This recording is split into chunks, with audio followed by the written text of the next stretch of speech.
All I want to know is why are the Atlanta Falcon fans still talking? Ryan trying to take the check down and got intercepted by Shy Tuttle. The rookie out of Tennessee. Stiff arms Ryan, flag down as he's down inside the 20.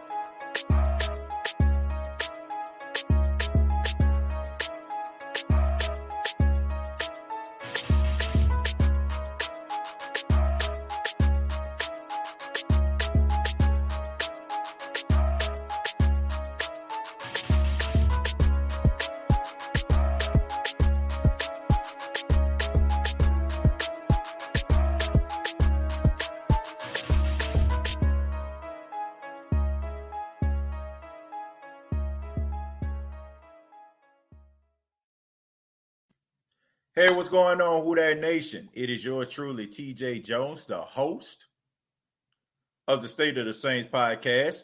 And welcome to the State of the Saints podcast, where we talk New Orleans Saints. And on this edition of the State of the Saints podcast, this is for the Saints fan in all of us, right?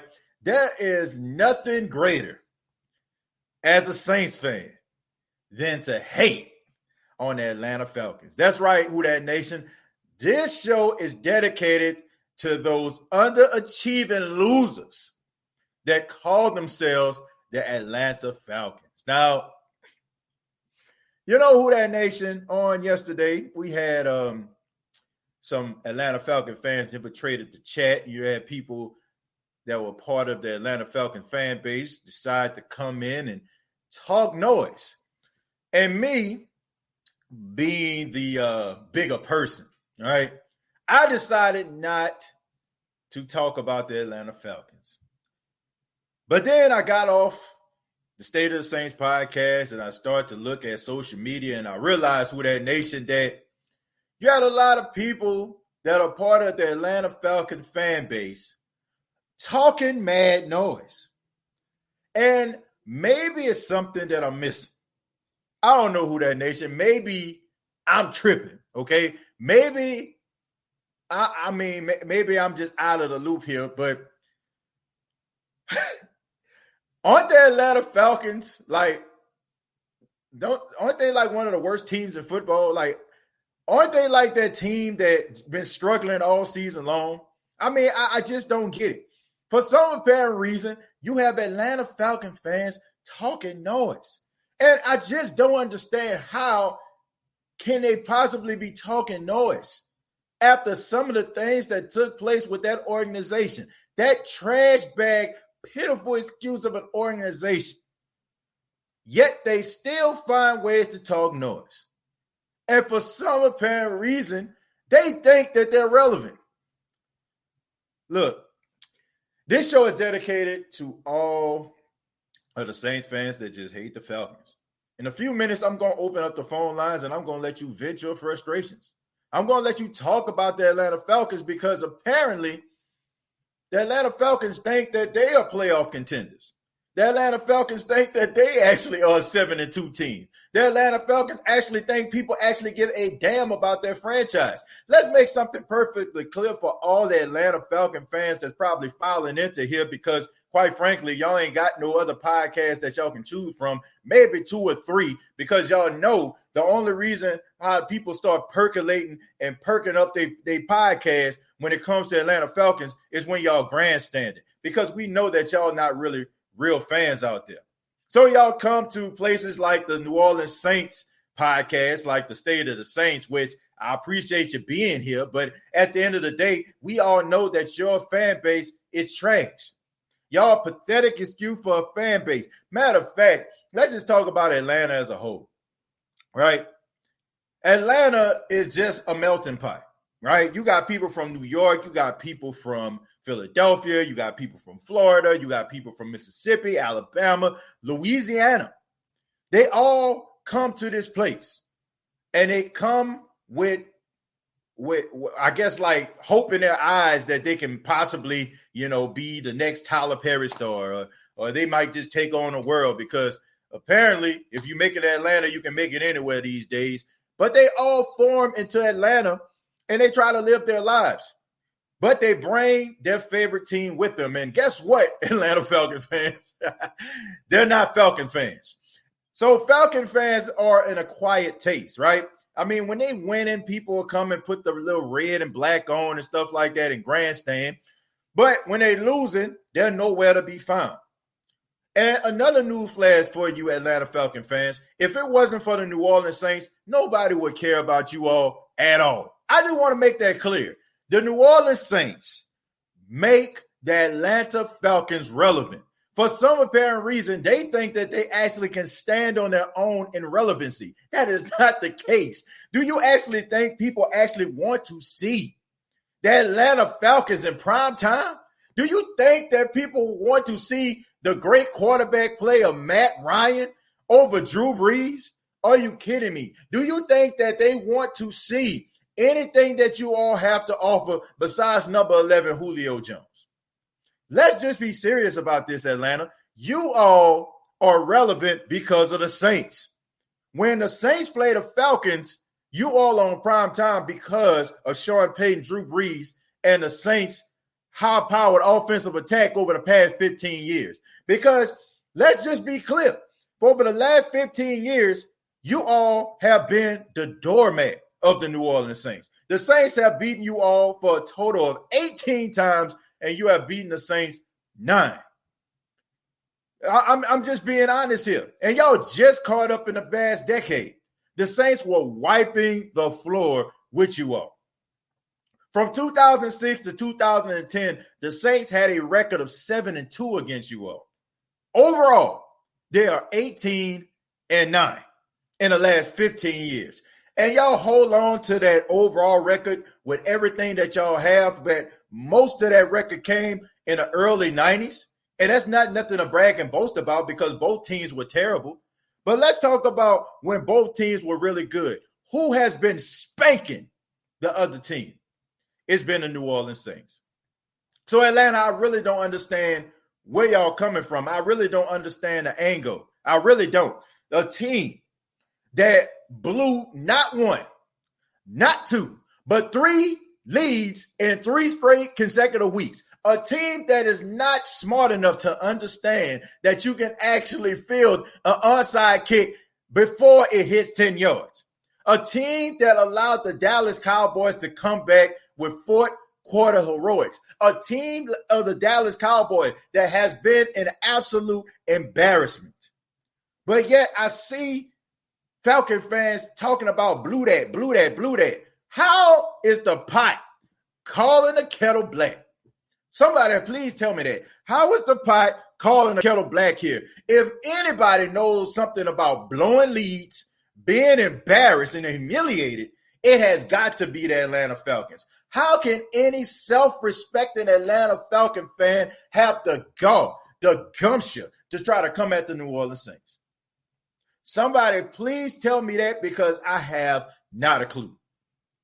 Atlanta, you ought to thank the Lord above that you all play the Saints twice a year. Because that's the only way people actually care about what you all do. You all are the team that people make fun of. They laugh at. They skeet milk out of their noses at the thought of the Atlanta Falcons. And for some apparent reason, y'all come on rivalry week and think that for some apparent reason, people actually care about your opinion. We don't.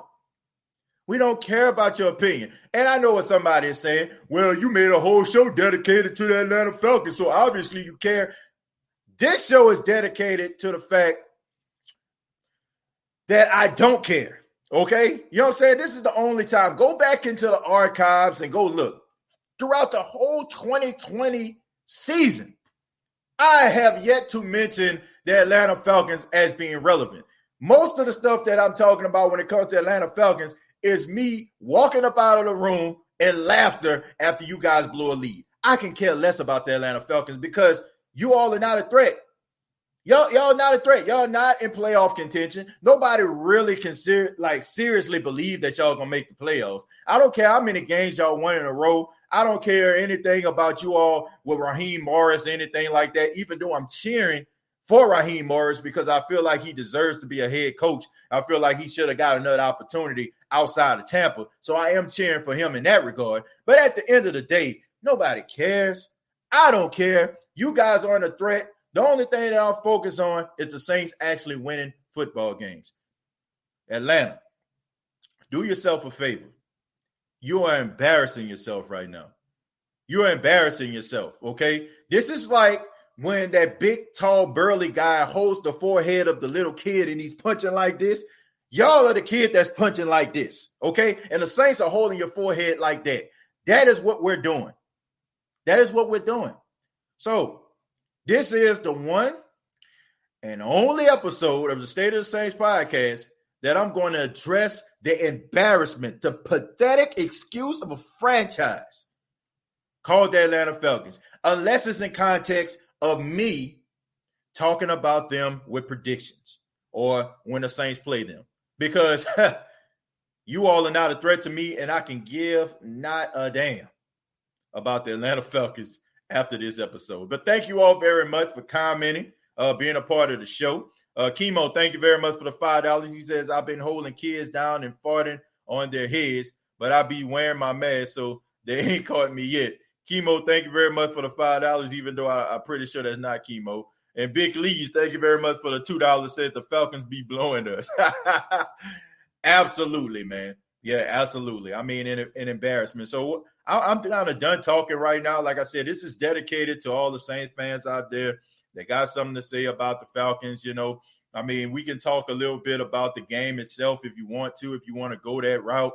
You know, do I feel like the Atlanta Falcons are a formidable opponent? Absolutely. Do I think that they have players on the field that can actually make plays? Yes. But do I actually care about the Atlanta Falcons? No, I do not. Okay, so I'm going to go ahead and open up the line, let everybody chime in, let everybody say what they got to say about this pathetic, pitiful excuse of a football franchise known as the Atlanta Falcons. I'll let you all chime in. I'm pretty much done with it. Okay, so I'm gonna go with Keen Arthur here. Keen Arthur, what's going on? Boy, for the second night in a row, I'm the first one up in this thing. You hear me?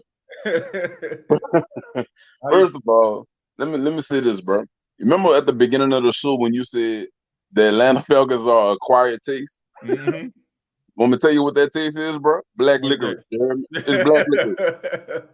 Don't nobody want that. Second off, I'm much like yourself, TJ, in that I respect the talent that the Atlanta Falcons have, but I don't respect the organization. Let me tell you why. I've been in Atlanta running small businesses for the better part of 4 years now. Right. I'll never forget the day, bro, that when we had to play them, it was a home game for Atlanta, and the people egged our bus when it came, bro. Mm-hmm. It was so tasteless, man. They egged our bus, and I just found out that when Drew went down, like a week or so ago, they was cheering, bro. Yep. The organization was cheering. Pathetic, man. I read an article, and I'll let you talk, man, because I'm gonna read the article to you all once you're done. You know, man, it just pathetic, man. It just pathetic to what I read, man. I was actually trying to look for the guy and try to see if I can get him on the show to ask him what the hell was he thinking writing that article, man. But yeah, I mean, the Atlanta Falcons, like I said, man, this y'all show tonight. You know what I'm saying? I said my opening statement just to start it off. Anybody, I mean, I'm just trying to see what you all think.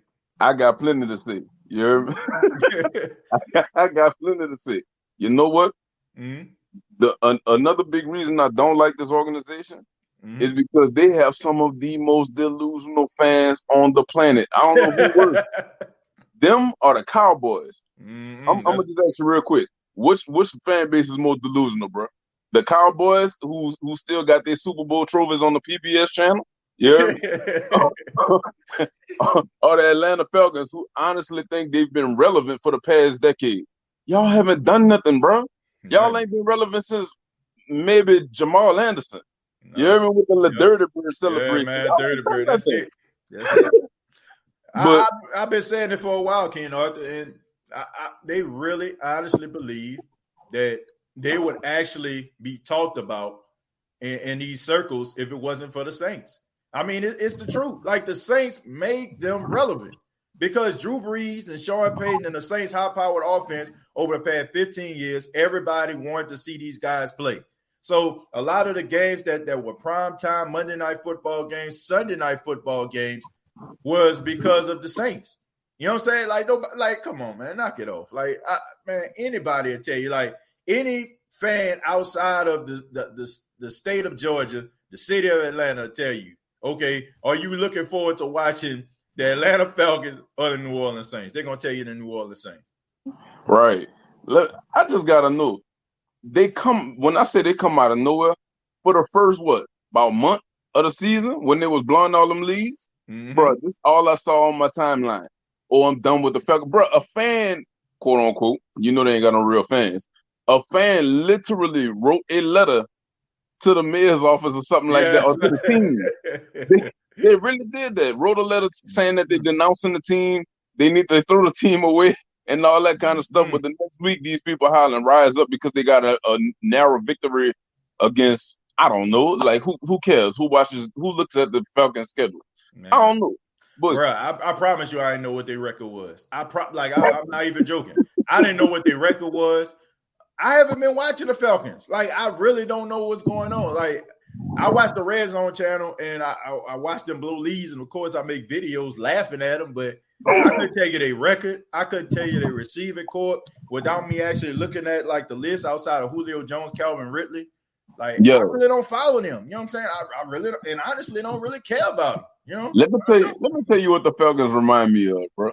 It's like having a kid who be bad the whole year, but then when Christmas comes, you giving them gifts. And what I mean by that is they play like trash, and then they get a brand new stadium, and then new uniforms, and all that kind of stuff, and then come out here and stink it up. They like that candy lady who give away cookies for a quarter, but the cookies they stale. Right. You hear me? Like, y'all ain't nobody, bro. Don't nobody care about the Falcons, man. That's all I'm gonna say. Yeah, man. I appreciate it, Ken Arthur, man. Thank you so much for the call, man. All right, son. One. Take it easy. All right, man. We're gonna move on to Josh. Josh, what's going on, man? Hey, what's up, TJ? How you doing? Man, I'm doing all right, man. We talking about this pitiful excuse of an organization called the Atlanta Falcons, man. You got any thoughts on that? Well, you know what I just did, and I'm looking right now. I pulled up my backup phone here, and I'm looking at the rest of our schedule for the rest of the season. And this is a pretty darn easy schedule we got for the rest of the season. Yeah. So, I mean, if Drew was going to go down, this would be the best time for him to go down. You know, the Falcons, half the time, a lot of times the Falcons do find a way to give us a good game. Yeah. No matter how much they suck during the rest of the season with whoever else they play. Yeah. We usually have like one game where we blow them out, and then one game where they give us a decent game.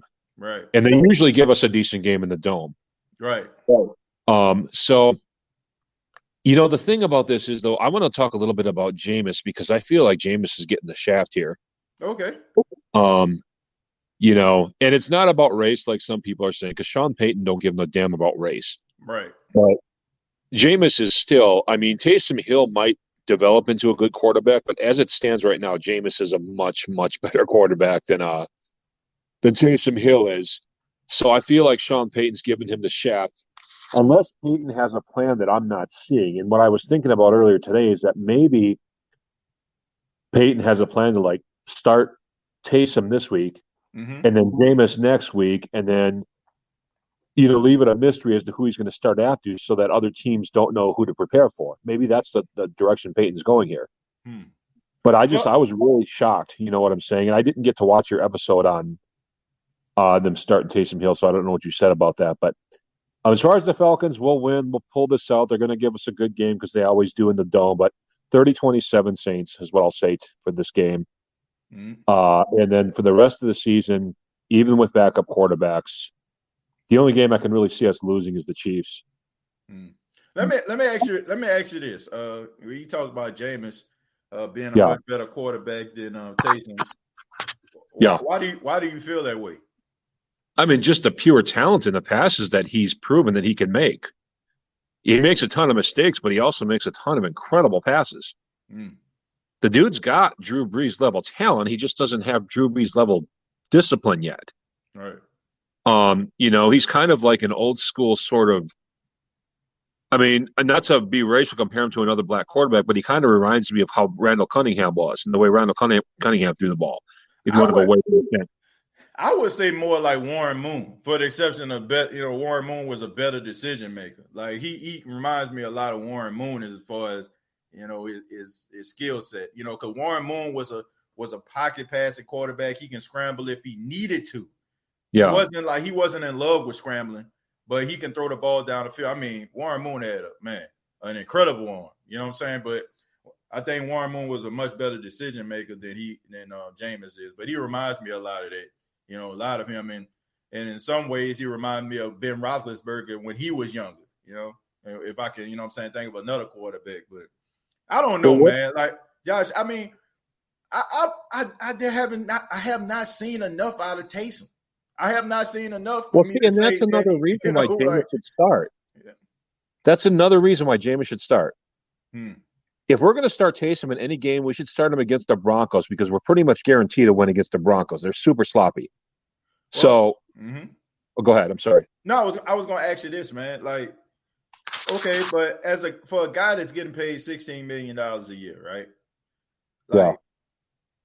Most likely this is going to be Drew Brees' last year. Shouldn't we see what this guy actually has? Like before we don't have the option anymore. Like at least if he stinks it up, at least that you're going to have Jameis, or at least that Drew is going to be coming back eventually if Jameis don't work out. But I just think that going into the next season, not having any, him not having any first team or starting reps at all, I just feel like we'll just be going into the season with him, and let's just say, for example, it don't pan out. At least this season, the Saints are 7-2. If he does do some things that's not good, at least we know what direction we can go in the off season. So I'm not mad at it. You know what I'm saying? Because if we don't at this particular time, I just feel like there's going to be a lot of question marks. You know what I'm saying? And a lot of skepticism. I feel it's okay with skepticism right now because he can actually quiet some of the critics because of Drew Brees' injury. But, and if he sucks and he stinks it up, I mean, at least you got Jameis. TJ, off the bench. Can you hear me? TJ, I'm not really hearing you anymore. Oh, I'm sorry, man. Am I freezing up? I think this is really. Freezing. Can you hear me? I couldn't hear Josh. I think it was freezing up a tad bit. I'm sorry, Josh. It was like your signal was freezing up. I'm gonna go to Sanchez. Sanchez, what's going on? Man, what's going on, TJ? Yeah, what's going on, man? What you got for me, man?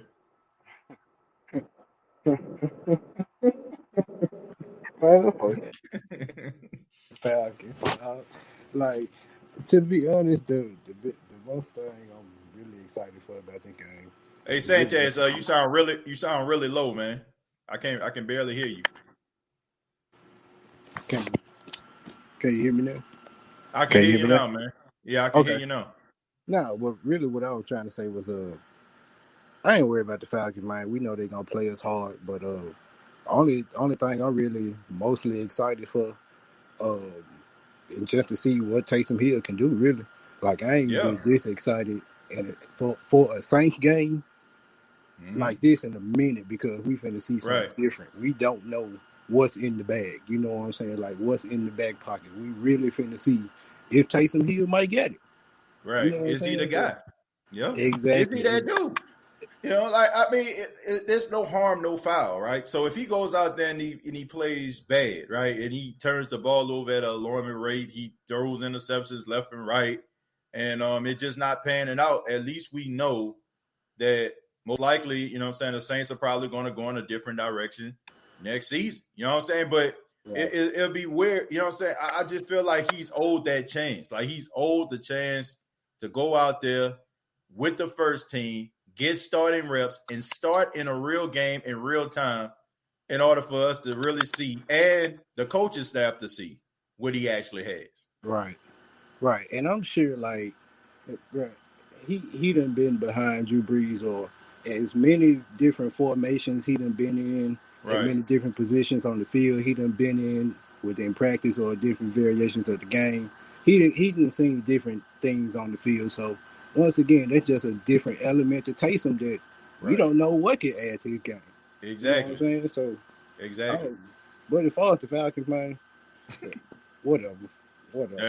Seriously, like that's how I feel about it. Sanchez, thank you so much, man. I appreciate the call. Yes, sir. And man, we're gonna move on. We got who that WAP? What's going on? What's wrong with you, brother? Man, what's going on, man? How you doing?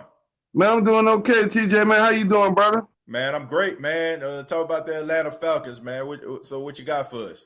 I don't know, Matty Ice been all right this year, but you can never look past him. You know what I'm saying? Right. He done beat us before.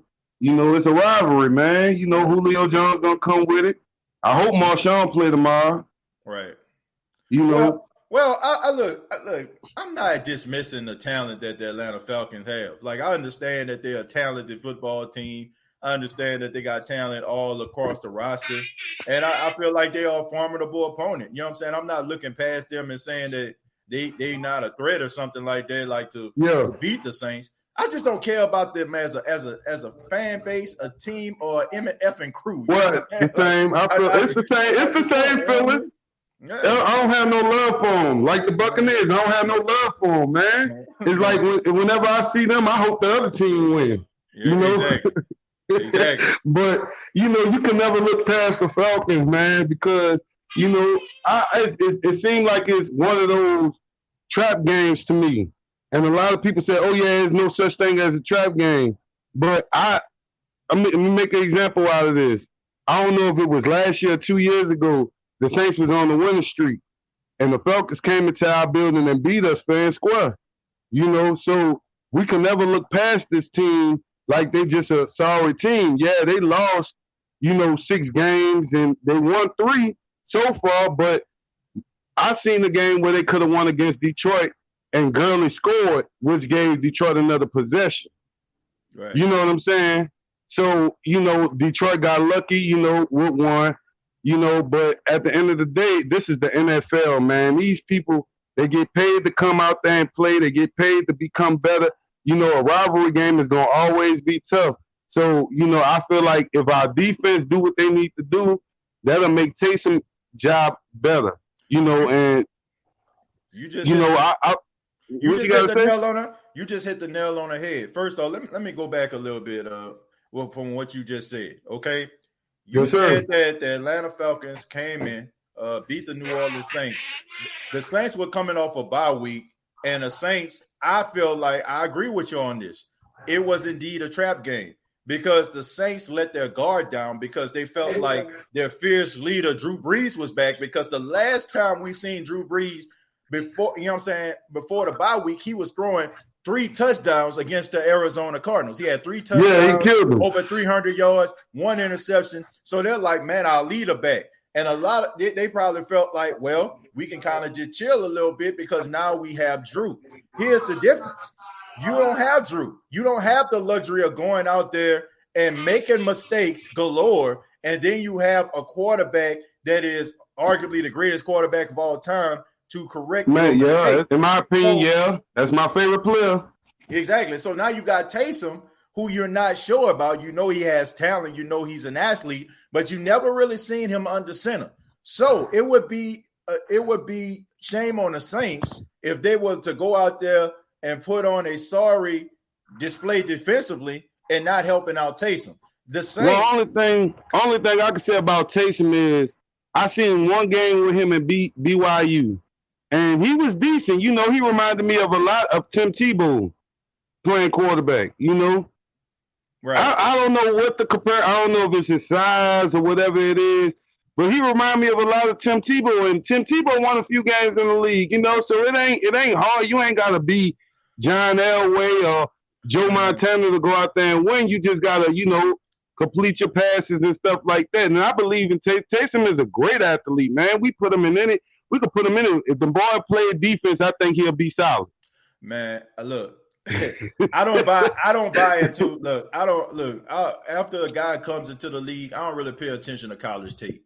If you look at some of the guys right now that's leading the league right now, that's tearing the league up, for the exception of Lamar Jackson, who, you know what I'm saying, like, yeah, he was a dog in college. Was people talking about Patrick Mahomes? No. Was people talking about Aaron Rodgers really? No. Were people talking about Russell Wilson really? No. So no, when people talk about, like, oh man, look what he did in college, man, and what he do in the pros, like, you can't look at a guy college tape and just be like, oh man, he ain't playing out. You know what I'm saying? Like, I feel like Mahomes never had a good team in college.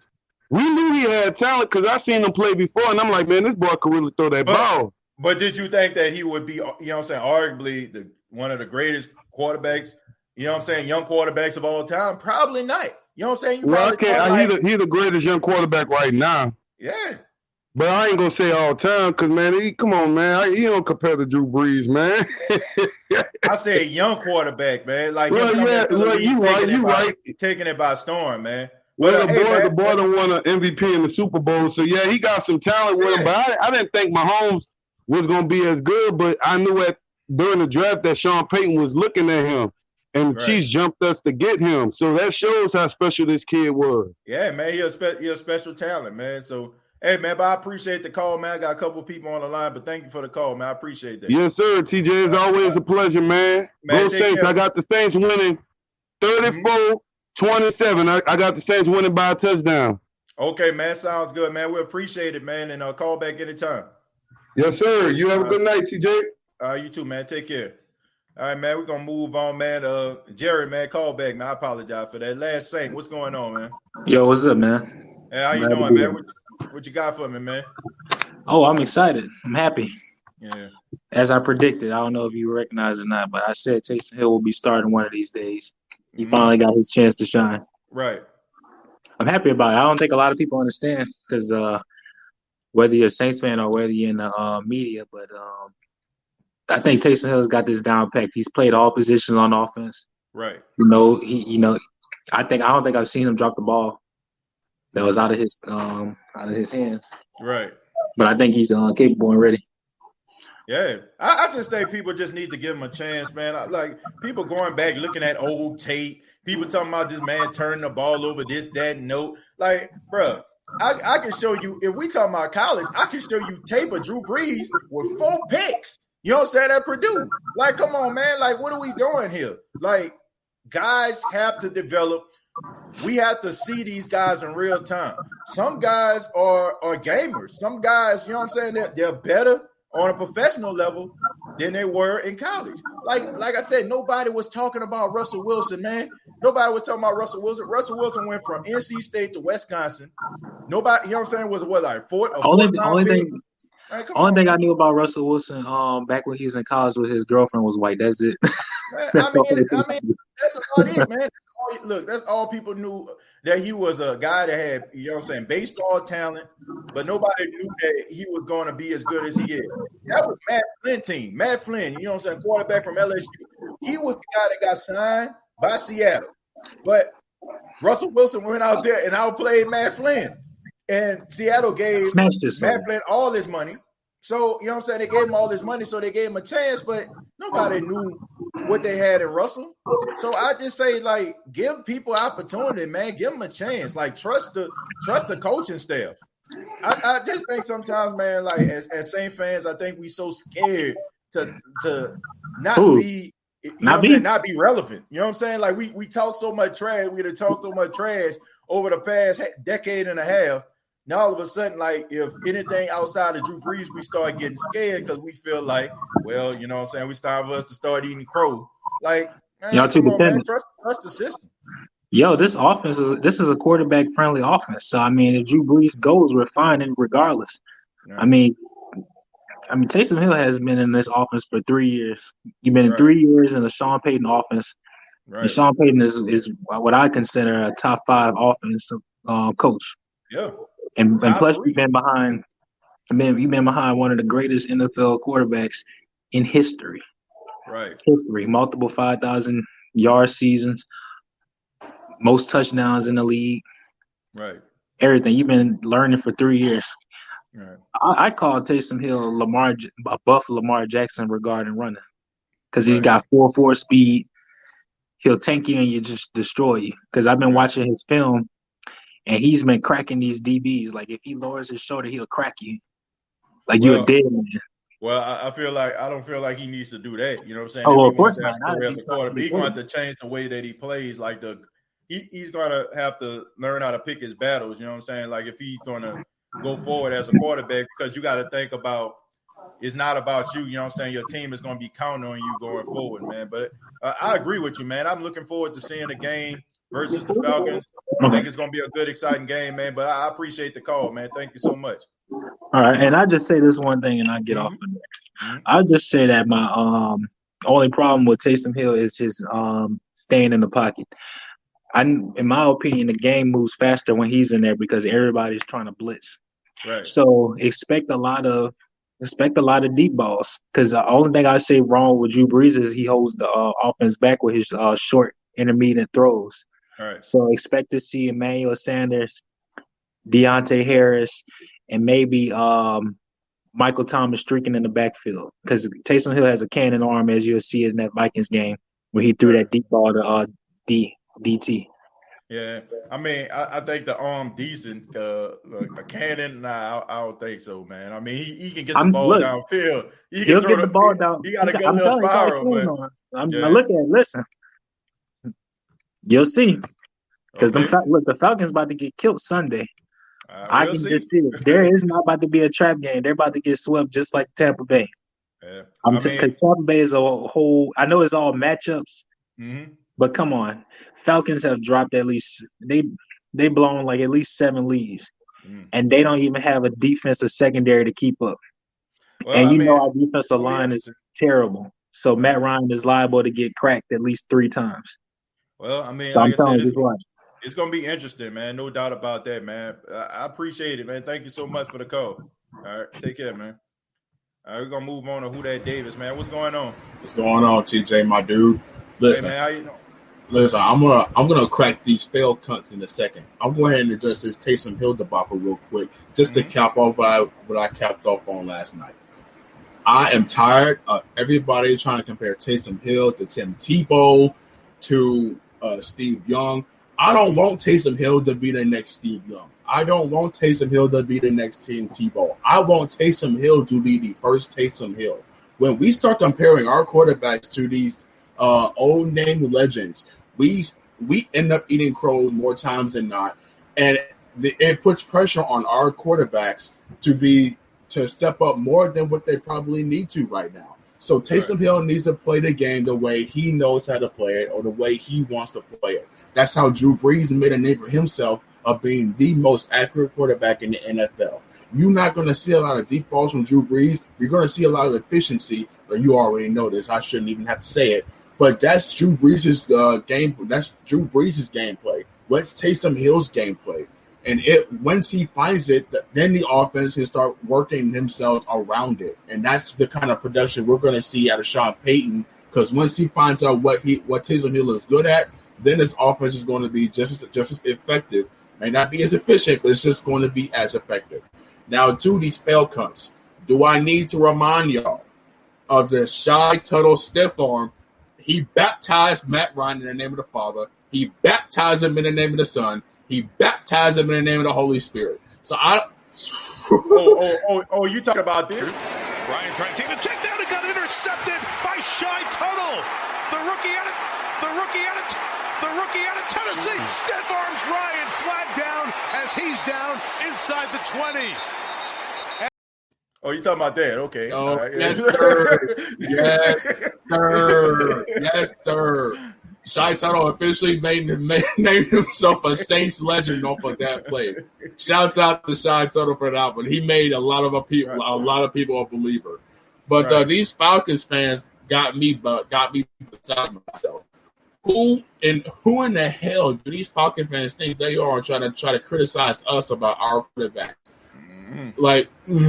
Yeah, Matt Ryan is probably one of the passing yardage leaders this season, but you take away at least half of that out of garbage time, you probably wouldn't even crack the top 15, let alone top 20. Right. I mean, like I said, I'm having this show because number one, what I've seen on social media. Number two, I've been getting like inboxes and emails from people that actually wanted to talk about this. I can care less. Like seriously, I don't care about the Falcons. Like I don't.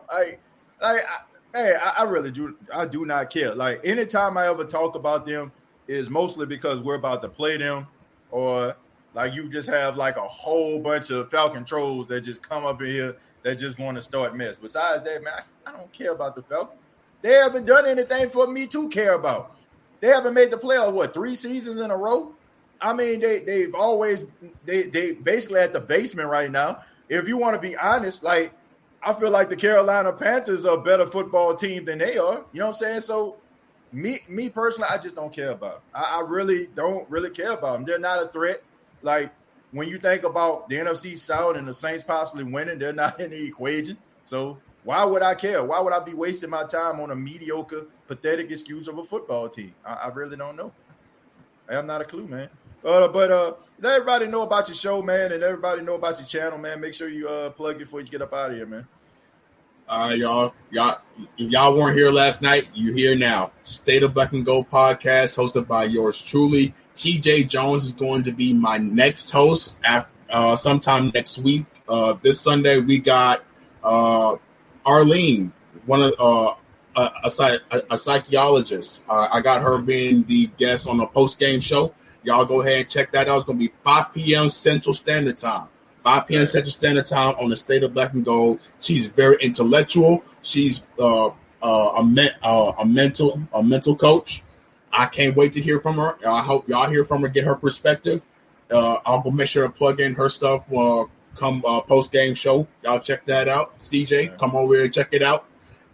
State of Black and Gold. Y'all follow me Facebook.com/State of Black and Gold. Y'all go ahead and hit me up on Twitter /Real Aaron Davis. I'll go ahead, as always, leave my YouTube channel in the comments after TJ is done with his podcast later tonight. I appreciate you, TJ. We bleed black and gold until we're dead and cold, my brother. Be easy. Man.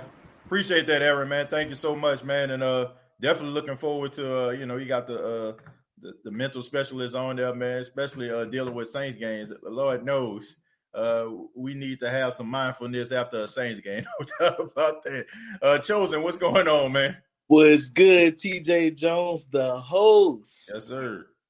Yes, sir. First of all, TJ, I'm in a good spirit, man. I wanted to give a shout out to the teacher that told me I wasn't gonna beat nothing because I'm on the State of the Saints podcast. Not once, not twice, but more than 5 times. Hey, man, you're a regular, man. Right, man. I'm doing all right. Yeah.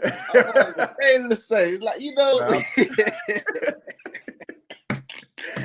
Hey, man, I appreciate it, though, Chosen, man. Thank you so much for being a part of the show, man. You already know, man. Everybody, you're a regular now, man. You done reached that point. People be looking forward to your commentary, man. So man. I ain't trying to put you on the spot, man, or put this pressure on you, but, man, people be cheering for you in the chat, man. Oh, yeah, man. I appreciate it, man. That's all I love. Like I said, man. They told me I wasn't going to amount to nothing.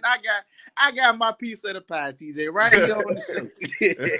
But, yeah, man, you talking about these Falcons, man. They've been talking greasy all week. Man. And we know it's the same old story, TJ. They talk come game time. We beat them. We going to have an APV out on them. We ain't going to know where they at. But I'm telling you right now, all the Falcons fans in the chat, I'm on your head. Come tomorrow, win, lose, or draw. Don't let it be another Tampa Bay situation. Oh TJ, I'm not letting them live. It's gonna be a no Vaseline. But nah, man. I feel like we got this game. After listening to some interviews of the Saints this week. We can't allow that outside noise, man. We still gotta stay tuned. We laugh and we play with the Falcons. It's all good and fun, but we know they're not a They got talent. They may not be a good football team like like the rest, but it's still a team you got to watch out for. Matt Ryan. Right. Matt Ryan still he can get it done. We can see with that coaching, and they're gonna be looking to make that coach look good. What way to make that coach look good and knocking off the Saints, showing that hey man, we can win. They kind of riding hot right now. Winning their last few games. I still don't feel like they're gonna beat this team, but I feel like we can beat this team. Like I feel like the Saints could beat the Saints. I also feel like the refs. So we already know, what kind of game the refs gonna be playing. Is the refs gonna call one of those tight magnifying glass kind of games, or is it gonna be like last week? Last few games they gonna let us play. Play to the end. I feel like we need to play real discipline, man. Do not get ahead of ourselves. Marshawn Lattimore, you got if he play and all the rest of the defensive backs step up, man. Y'all know y'all got Julio, y'all got Calvin Ridley, y'all got everybody coming out there. Ty Gurley, which I feel like he's just damaged goods at this point. But still, you can't overlook nobody, man. We know what it is. Falcons will play garbage all year, but when it comes down to us, you swear God they undefeated. You swear they undefeated. We just got to make sure we know what's in front of us. And take care of business. I feel like Sean Payton gonna do what he got to do, and hopefully our quarterback's not caught up with the who's gonna start, you start. Man, I don't give a damn if Will Lutz or Thomas Morstead start. Like Alvin Kamara said, we still got a job to do.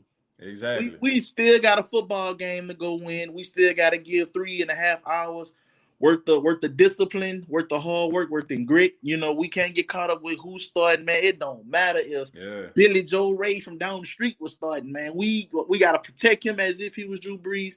And that's another step before I go, TJ. We Taysom or Jameis, just don't try to be Drew Brees. Be yourself. Like I always say, man, be the best version of yourself. You can't go wrong.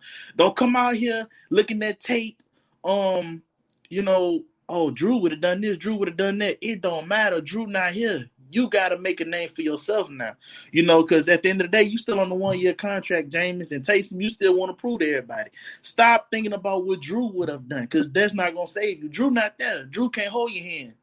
He did what he was supposed to do. Now, let's see if y'all been paying attention. Let's see if everything you really want to impress Drew, go out there and show him that you don't need him. Right. Go out there, show him that everything he taught y'all wasn't a fluke. Go out there, everything wasn't just a waste of gas. Go out there and show Drew that his franchise is going to be all right, when the time he move on. You know what I'm saying? Just go out there and show Sean Payton that, he can rely on other guys, because obviously he don't trust you, because if he could see you relying on everybody else, then you think he going to put faith in you. He see who you're relying on. So just do the best you could do, win, lose, or draw, and then live with the results. Leave it all on the field, and let Drew be Drew, and let Taysom be Taysom, Jameis be Jameis, and everybody play their own game and have fun. Gotta. It's still a mental game, so you just gotta account for every snap, every possession. Just go out there and leave it all out there, man. Don't try to go out there and be something you're not, because that's when you mess up. So just do the best you can, and ain't nobody gonna be mad with you. We'll get mad if we say, oh, he tried to be like Drew, or he tried to be like Lamar Jackson. Man, be Taysom, be Jameis, be Kamara, be Cook, be Thomas. Everything gonna be all right, man. That's all I got, man. Yeah, man, I agree, man. Good take right there. I appreciate it, Chosen, and like everybody, I think everybody looking forward to this game, man. Everybody excited to see what the Saints are gonna put on the field offensively. Who's gonna be the quarterback, and let's just hope that a win comes. I'm just more excited about the play calling, actually. Like, I think I'm more excited about about Sean Payton, see what he put together, more than what Taysom or Jameis going to do. I'm just more seeing what kind of direction Sean going to go. Is we going to be more run heavy, or is he going to try to show off Jameis' arm? That's the type of stuff I'm willing to see. Like, okay, Sean, this the time now I want to see what them coaches been doing, because we know they get lazy. So I want to see if them coaches kind of scooted up, just trying to scoot up to the front of the class and see what they got going on. But I feel like we're gonna be all right, man. We're gonna be all right. Yeah, man. Thank you so much, man. I appreciate the take, man. Yes, sir. Anytime. All right, take care. Shouts out to Chosen, man. Good take right there. We're gonna move on to Jared Porter, OG of the State of Saints podcast. Jared, what's going on, man? What's going on, TJ? Who that to you? Who that, man? What's going on, man? How you doing tonight? Oh, I'm doing wonderful, man. Getting ready to face these roasted Falcons on tomorrow. TJ, before I get to the Falcons, let me address this real quick. And shout out to ahead. everybody that's on the chat. Who that to you? I love y'all and appreciate y'all being on here. But TJ, I gotta address this before I address the Falcons. Yeah, what's on that? This, on Taysom Hill starting tomorrow. Like the guy, like the last guy just said, and the other one just said, gave their opinion. Taysom Hill. This is my address to Taysom Hill. Just go out there and be the Taysom Hill that you can be. Don't go out there and do all this stuff when you had like 5 or 6 different positions you play with the New Orleans Saints. Just you don't have to be Drew Brees. Just do Taysom Hill. Just mix your runs with your pass. Let Kamara do some runs. Let Murray do some runs. And if Dwayne Washington playing, let him do some runs. You just pass the ball, and if you feel like running, fly away. But just be the Taysom Hill that you could be on tomorrow, and everything will work out fine. Everybody plays a role, and if you pass to Thomas or Sanders or Smith or Callaway or whoever, just go out there and play the best game, win, lose, or draw. Just go out there and play the best game out there against Atlanta on tomorrow. So yeah, I think a lot of people. I think a lot of people underestimating what Sean Payton got cooking up, man. I really do, man. I just think that me personally, I think those both quarterbacks. I wouldn't feel that way if they didn't sign Trevor Siemian. My question is, like, if you're just going to go they just roll picked with him up Taysom, yesterday. Exactly. My question is, if you just gonna roll with Taysom, why would you sign Trevor Siemian? Like, it's pointless, right? So because you have a backup quarterback in Jameis, so there's no need for you to go out here and get Trevor Siemian. The Saints are going to use both quarterbacks right there. That's what I want to talk about right there, TJ. Because my thought was, because we talked about it earlier this week, my thought was that they're going to start Jameis Winston to give him so he can know the playbook more and more and more. But he only been with us for like the last 10, 11 weeks since we signed him. And Taysom been with us for what, 3 years now? Exactly. Yeah. Jerry, you still there? Yeah. I have no problem with Sean Payton. I'm still here. Okay. I'm sorry. Your phone. Your signal was going out. Yeah, I can, man. I can. Yeah, y'all can bear with me. My internet is acting up. It sounds like them Falcons. They're trying to interrupt what I'm trying to say. But my thought was, I thought they were gonna start Jameis, but I'm okay with Taysom, but just got to give him a try. That's all. Yeah, I agree, man. Thank you for the call. But now, man, I think his signal that went out, man. I apologize, Jerry, if the signal was going out.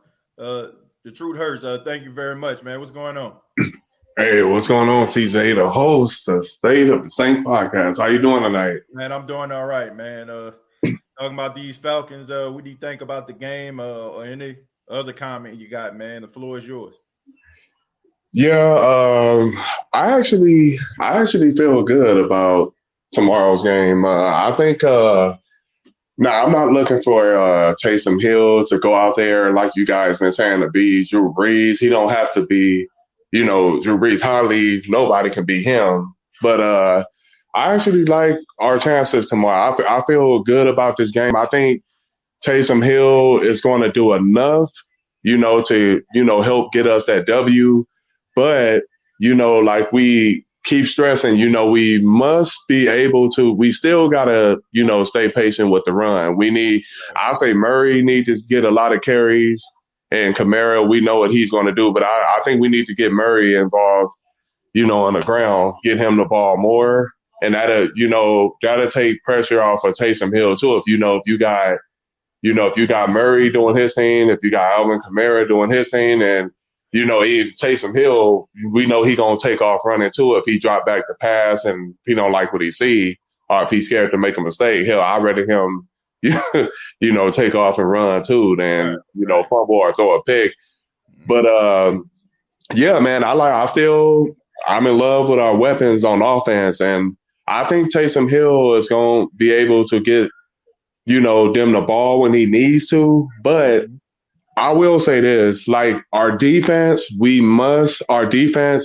just can't have a meltdown like we did last year against the Falcons. That you remember that I can't remember what week it was last year when they came to our Superdome and like pretty much handed our rear end to us. But I don't think nothing like that's going to go on tomorrow. I think the Saints, because I feel like it's like we're going to be playing with a chip on our shoulder. One of our bullets is out of our gun and Drew Brees, and we actually have something to prove to ourselves, not to the media or not to anybody outside the Who Dat Nation, but I feel like we have something to prove to ourselves. And I think I think we're going to be ready tomorrow. Like, I really said to myself that I wasn't going to make a prediction for this game, but I wouldn't be surprised. And this is what I held back before we played Tampa Bay the last time we went to Raymond James Stadium and kicked the crap out of them.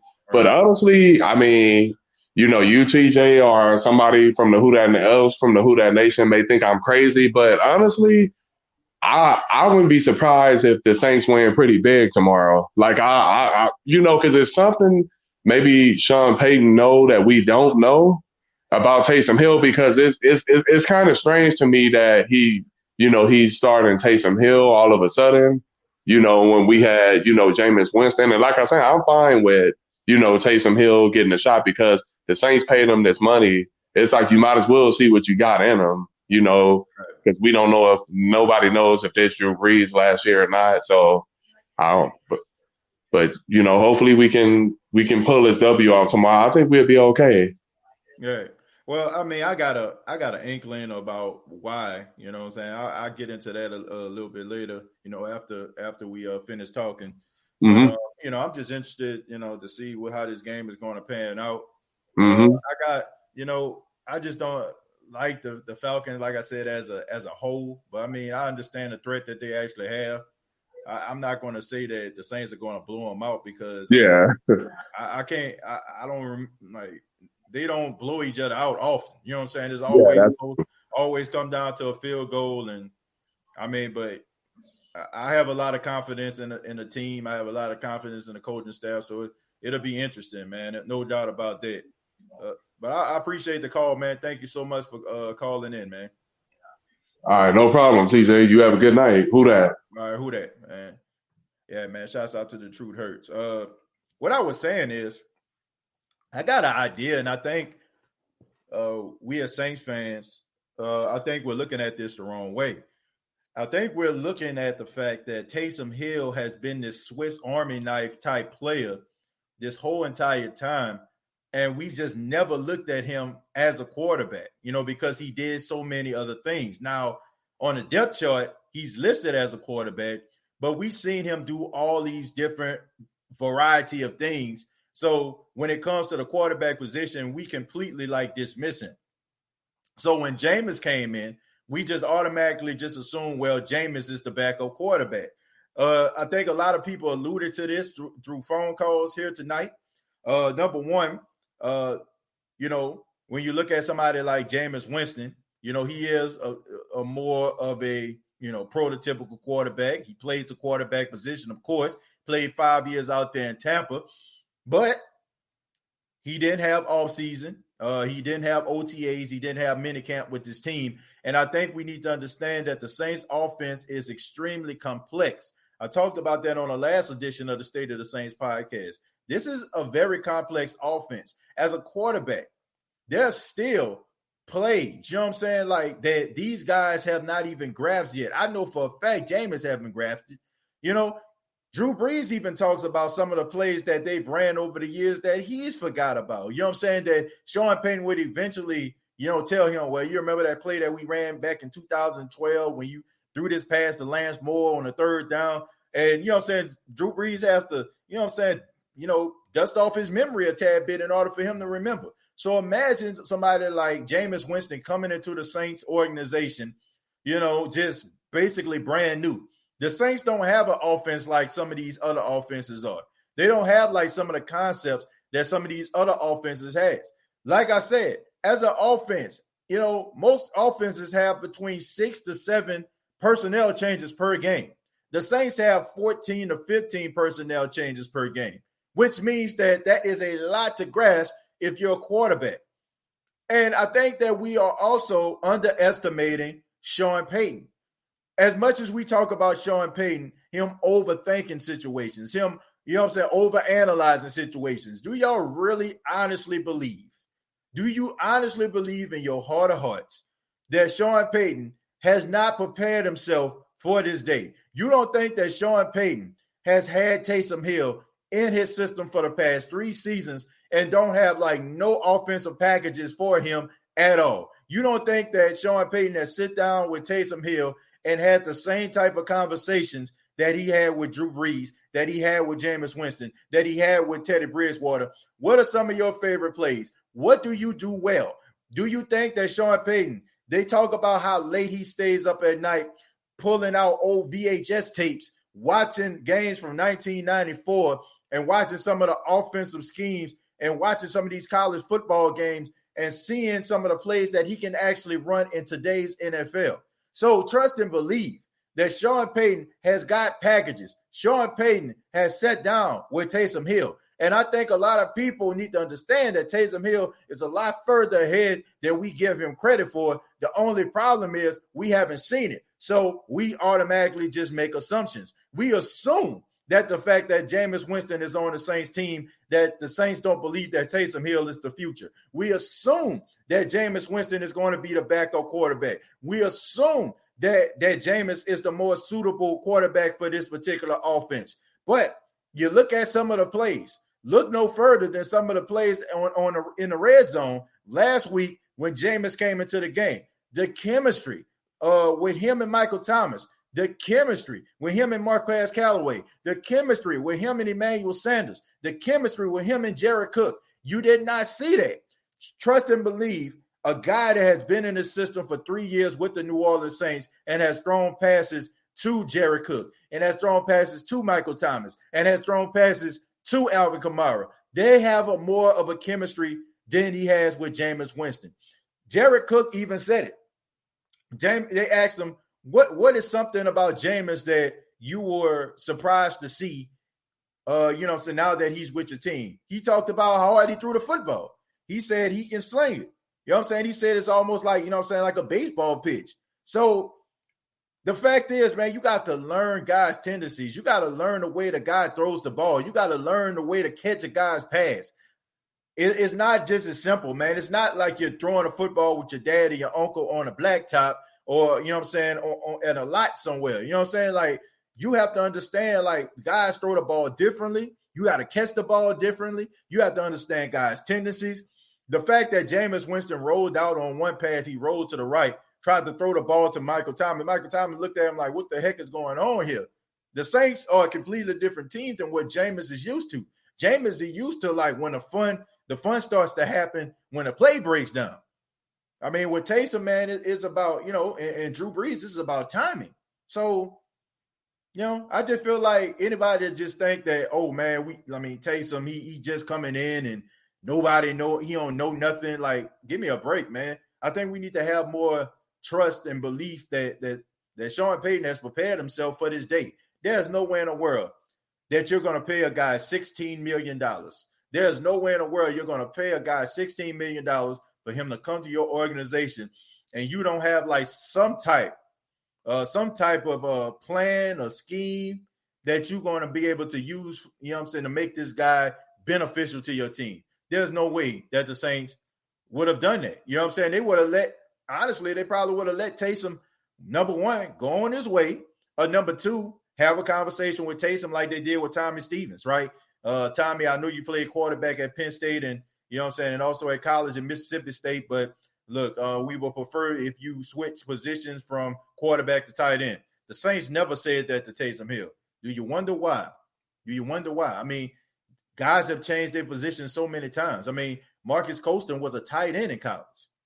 They switched him to wide receiver. So I don't think Sean Payton would have an issue with Taysom having a conversation with him saying we want to play you mostly, as a running back or a tight end or something like that. They would have had that conversation with him. But they always kept him as a quarterback on the depth chart. So keep that in mind and have a little bit more faith in the teams. I feel like Taysom Hill is much further along than we think that he is. I mean, you got to keep in mind, this guy has been in the quarterback room for 3 years. He has sat down and talked with, Joe Lombardi. He has talked with Sean Payton. He has talked with Drew Brees. He has interacted throughout the facility. These guys understand each other. So I think that he's much further along than we giving him credit for. But let me go ahead and talk a little bit about this article that I read. This pathetic article, and I know that the word of the night is pathetic because I think I've used it quite a few times. But it comes from James Rio, and it's an article from the Falcoholic.com.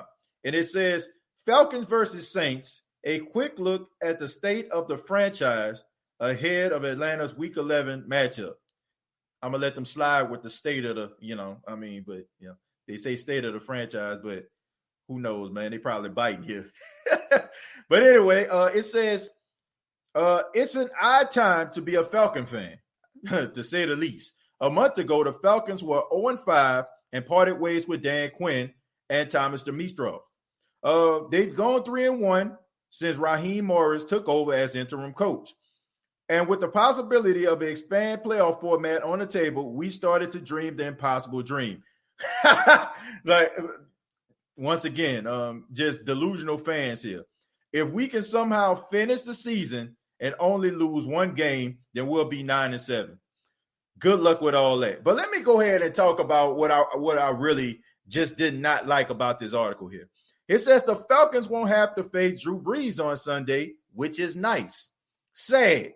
You know what I'm saying? Like, it seems like to me, wishing, I don't know, man. The fact that you just excited that Drew Brees ain't playing, that goes to show you right there the type of threat that they feel when Drew Brees is actually in the game. And it says, because Sean Payton doesn't care about Brees as a person. Now, we all know that players play hurt, right? We all know that players play hurt. And, coaches will go to players and ask them, are you hurt? Are you injured? But the fact that he would insinuate that Sean Payton don't care about Drew Brees is just a bunch of BS, man. These guys have been together for the last 15 years. And the fact that you would think that this guy don't care about his quarterback is absolutely asinine here. It just seems like this guy just trying to get some clicks. And it also says the team let him play last weekend with 3 broken ribs. Okay, so here's the thing. You have quarterbacks that always are hurt. Matt Ryan has played with a hamstring injury. Matt Ryan has played with ankle injuries. Matt Ryan has played with shoulder injuries. Does that mean that his organizations don't care about him? We seen Devontae Freeman before he went to the Giants. I mean, he had hamstring galore. How many times was Julio Jones a game-time decision? So how can you sit up here and say that, that Sean Payton don't care about him? I mean, did Dan Quinn not care about Julio? Did he not care about Matt Ryan? You know what I'm saying? So you got to be careful about how you word these things and some of the things that happen with your own organization. And then it says, one would think Jameis was starting Brees absent because, he's an actual quarterback. So that's a slap in the face to Taysom Hill, which I hope Taysom Hill is actually looking at this article, man, because you can tell that the Falcons organization don't respect him as a quarterback or a football player in general, that you would actually write something like that. But that's the kind of pathetic stuff that's going on in the Falcons organization and in the Falcons media. They're so delusional. They're hoping and wishing and praying that they only lose one game, and they just think that it's going to be a walk in the park. You even had Roddy White talking about the Saints starting Taysom. They disrespecting y'all. Like, the Saints aren't disrespecting y'all. The fact is, the Saints felt like Taysom Hill is the better choice. I mean, we don't know if he's going to start the whole entire game, and we don't know how much of Taysom we're going to see. But for you to insinuate that the organization and Sean Payton don't care about Drew Brees is just a slap in the face. And the fact that you're just looking past Taysom Hill and thinking that Taysom Hill is not going to do anything or he's not going to be a factor is also another slap in the face. But this comes with the territory. And this is one of the main reasons why the Atlanta Falcons have been bathing in mediocrity for the past 3 to 4 years, because they look at situations like this and they think it's going to be easy, instead of them actually not taking any opponent lightly, not looking past anybody, not just thinking that you're just going to go out there and it's just going to be a shoe-in because you only seen this guy actually run RPOs and quarterback draws. But good luck with all that. Continue to have this type of mind frame. Continue to try to speak this type of stuff into your atmosphere. Continue to write stuff like this and watch your team continuously be on the back pages, because there'll never be a marquee, because your organization as a whole looks past any type of competition if they don't feel like a certain player is playing. So keep on doing that, Atlanta.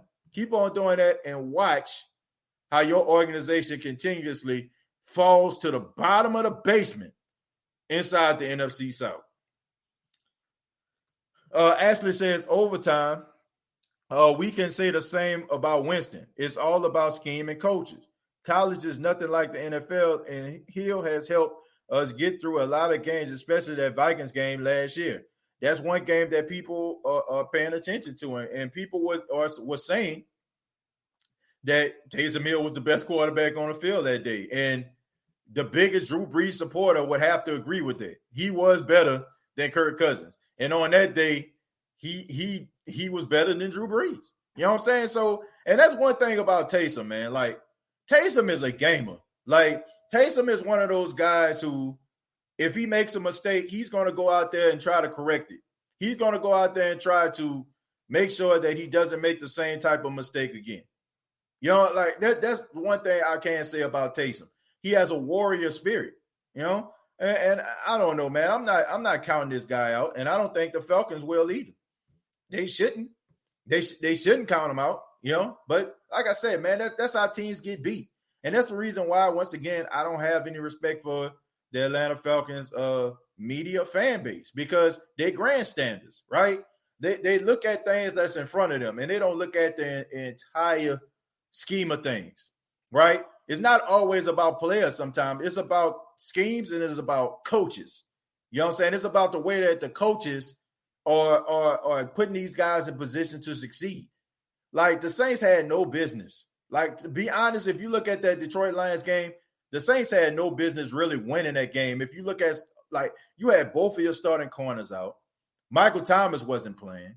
You know what I'm saying? Like, the only person you really came into the game with, you know what I'm saying, to be honest with, was Marquez Callaway.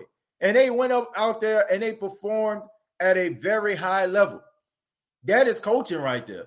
The fact that the Saints on Sunday Night Football, where everybody picked these guys to lose, everybody was talking about Tampa, everybody was talking about the offensive weapons that Tampa had, and the Saints didn't stand a chance. And the Saints not only beat Tampa, but the Tampa Bay Buccaneers didn't score a touchdown on them. That's coaching, folk. That's when guys are motivated. And if I'm the Falcons, I would be afraid, because we all know that the Saints play their best football when their back is against the wall, when nobody is picking them to win, when everybody is counting them out, when everybody is saying that this team is going to win, they don't have a chance, they don't have a quarterback, Taysom is not that guy. These guys play for one another. They don't, you know what I'm saying? Of course, they play for money and stuff like that, because you got to feed your family. But these guys play for one another. When guys make mistakes, they picking each other up. You know what I'm saying? They patting each other on the back. They encouraging one another, and they genuinely care about each other. Okay, I mean, you hear about incidents about teammates fighting and stuff, but that's in every locker room, folks. It happens, okay? Sometimes the media just don't catch it, but guys fight in the locker room. Everybody in the NFL that's on the same team don't like each other, but they play for each other. And that's something that the Saints have, and I look at with the Falcons, I don't know if they have that or not, man. And they might be motivated because they like Raheem Morris and they want to give him a chance, so they plan for him, and that's fine. But when you look at the way the Saints have been put out the playoffs over the last 3 years, after they just completely just get written off every single year, how everybody just put the Tampa Bay Buccaneers at the forefront of the division after the Saints then won 3 straight NFC South titles, and nobody is really looking at them, and everybody just ready to push forward with the Tampa Bay Buccaneers agenda. That's disrespectful. And the Saints are taking it as disrespect. Trust and believe, man, if the Atlanta Falcons think they're going to roll into the Mercedes-Benz Superdome, if they feel like they just going to roll into the Superdome and look at, number 7 on the field and not number 9, we about to steamroll over these guys, then they sadly mistaken. Because there are much more playmakers, many more playmakers on this team outside of people named Kamara and Thomas. You know what I'm saying? You got, and Taysom Hill. Okay, so they got players on this team that can hurt you. You know, and there's one player that a lot of people aren't paying attention to that's emerging and that's becoming a threat, and their name ain't Thomas, and their name ain't Sanders, and their name ain't Kamara. His name is Deontay Harris, and people aren't paying attention to how good that guy has become, and he is slowly becoming a Saints offensive secret weapon, and I'll give that guy about 1 or 2 years, and you might be looking at this guy as being the Saints version of Tyreek Hill. Like, man, the Saints just continuously find guys that nobody really knew about and just make these guys work, and they just become special to this team. So Atlanta, I'm telling you, man, Atlanta, they can just look past Taysom Hill and they can look past the Saints and they can just say, Drew Brees ain't playing, but man, the Saints got a variety of ways they can beat you. They can run the ball down your throat. They can throw the ball down the field. They can beat you on special teams because we have the best special team, the best kick returner and punt returner in the NFL. It ain't even close. It ain't even close, folks. Falcons are a laughingstock. Yes, they are. The only ones that don't know that is them. Man, we were right about Teddy last year. Maybe we're wrong, Taysom. Look, like I said, I just say get a guy a chance. If he don't work out, then he just don't work out, Who Dat Nation. But we don't know until we give him a chance. BS said, I ain't never seen us shut Russ down for 55 minutes. I didn't know that was possible. They had to do it for Teddy. Well, I don't want to say they shut him. I mean, they definitely, I say about the last 5 minutes, man. I'm scared of Russell Wilson, though, man. That game ain't over till it hit all zeros. Brett says, drop a like on this podcast. I appreciate that, Brett. You know what I'm saying? If you want to, man, you can hit the like button if you want to, man. I appreciate that. Overtime 9, my bad, bro. Thought y'all was kidding from Atlanta. I'm from LWR9 or lower 9. Okay, you're from the lower 9. Yeah, shouts out to you, Ernest, man. Shouts out to the lower 9th ward. You know what I'm saying? Shouts out to everybody, graduates of Lawless High School out there. Shy Tuttle Stiff Arm. Shy Tuttle Stiff Arm. You talking about Ryan trying to take the check down. It got intercepted by Shy Tuttle. The rookie out of Tennessee. Stiff arms Ryan, flag down as he's down inside the 20. One more time. Ryan trying to take the check down. It got intercepted by Shy Tuttle. The rookie out of Tennessee. Stiff arms Ryan, flag down as he's down inside the 20.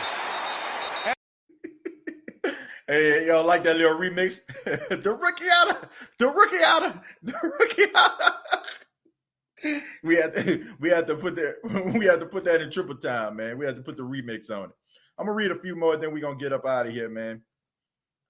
You can show that all day. I'm pretty sure I can, man, and it would be just as funny as it was the first time we saw it.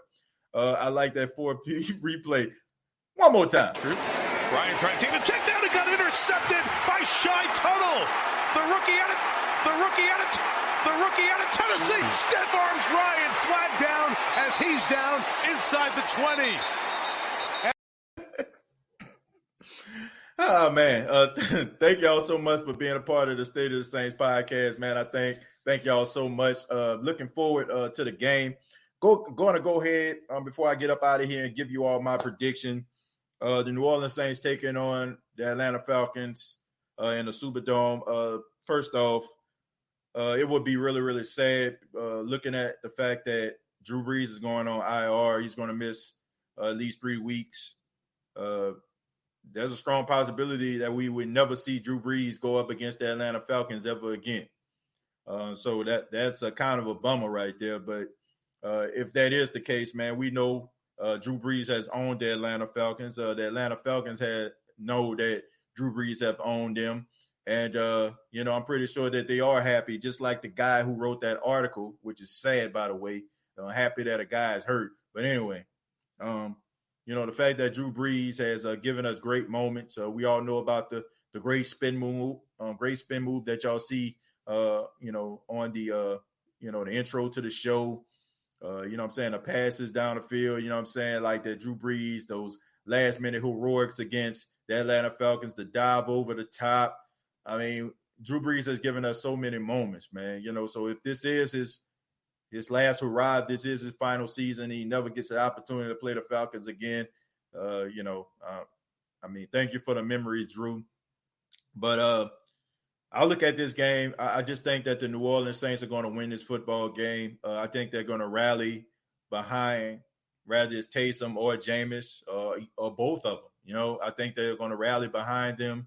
They are going to do their best defensively. The Saints have been playing really, really well. I think the key is to put pressure on Matt Ryan.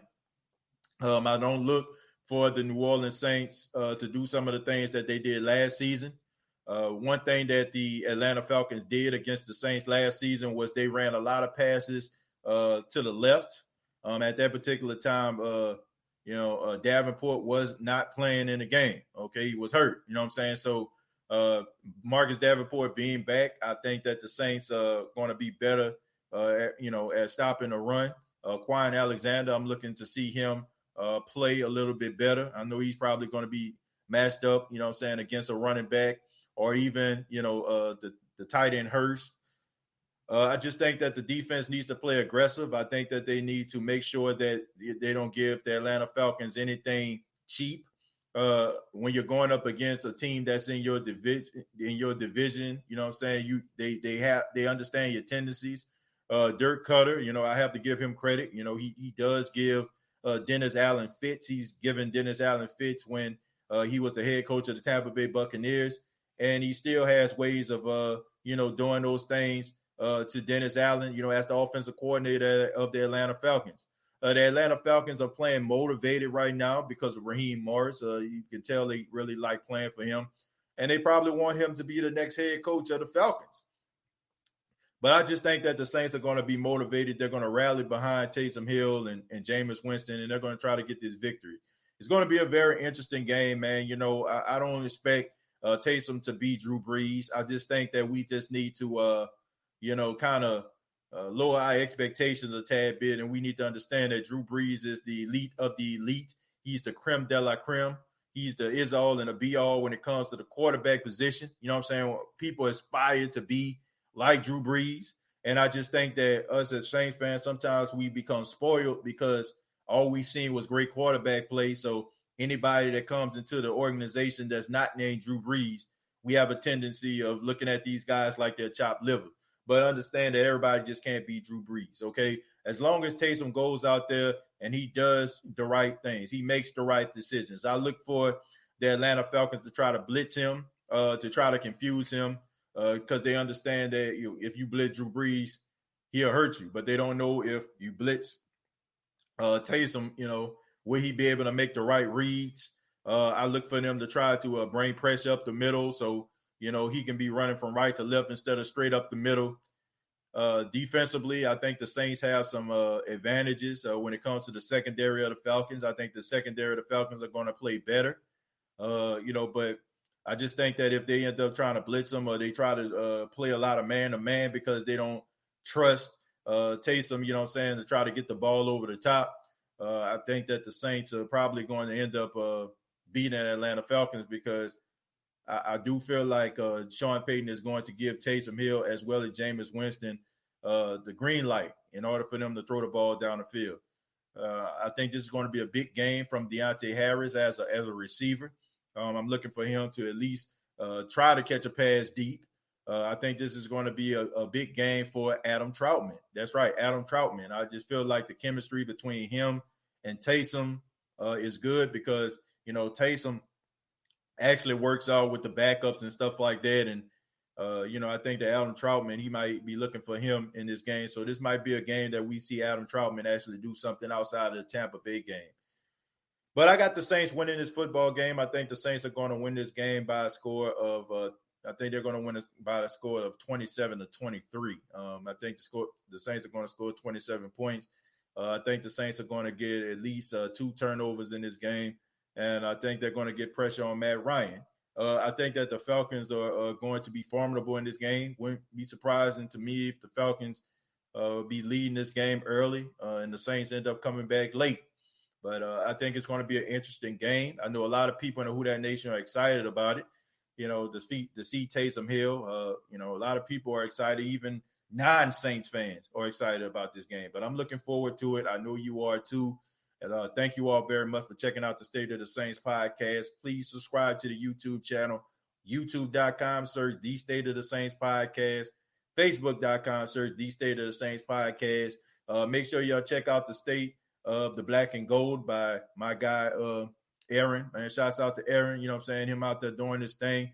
State of the Black and Gold. Y'all check out Nas podcast as well, man. Shouts out to him. Who that Confidential, shouts out to them as well. Deuce Wenham and crew, Ross and Elias. Great content all the way around, man. Please support all Saint channels, Big Q. Can't forget about my guy, Big Q Everett. And also check me out on social media, on Twitter at State of Saints, at State of Saints. I just support everybody's podcast, man. Like, I want everybody to make sure that you subscribe, like. I think there's room for everybody. There's room for everybody. There's content. Everybody's going to see things differently. You get the breakdown of the X's and O's on most of those channels, like Douche's channel and Big Q and crew. So, man, just shouts out to them, man. Thank y'all so much. Thank you for the support. And like always, all I got to say is, who dat?